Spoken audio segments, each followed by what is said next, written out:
वालेकुम जी। आज मैं आपको सिखा रही हूँ कि बूंदी का रायता किस्सा बनाते हैं।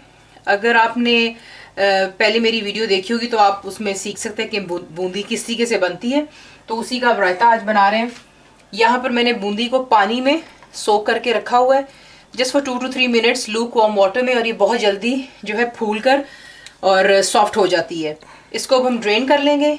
यहाँ पे हमें योगर्ट की ज़रूरत है, 1.5 कप योगर्ट यानी दही। प्याज हमें चाहिए, half onion finally chopped, 1 to 2 tablespoons of coriander. Fresh leaves जो होते हैं मेरे पास नहीं थे, मैंने फ्रोजन डाल रही हूँ, that's perfectly fine as well.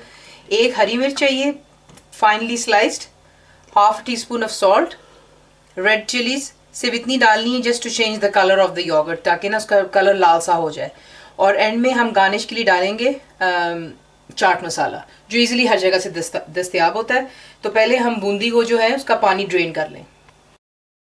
Bundi को हमने ड्रेन कर लिया, पानी जो है उसका इंटायरली निकाल लिया, और ये देखें कितनी सॉफ्ट हो जाती है। इसे हमने इसमें ऐड कर लेना योगर्ट में। ये आप किसी भी चीज़ के साथ खा सकते हैं, एज अ साइड डिश खा सकते हैं। रायता तो आपको बता ही रही कि इसको रायता ही कहा जाता है बूंदी का।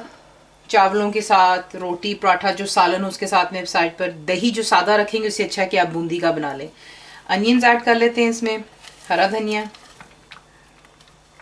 बल्कि तमाम चीज़ें ही डाल लेते हैं।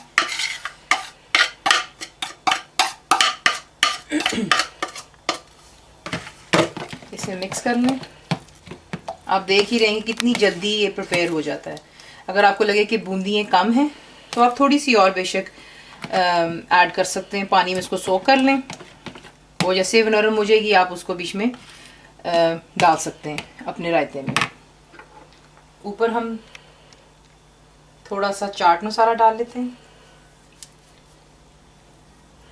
ये इसको ज़रा अलग सा फ्लेवर चटपटा सा दे देता है, खट्टा मिर्चें सब कुछ बीच में आ जाती हैं। इसको ज़रा मिक्स कर लेते हैं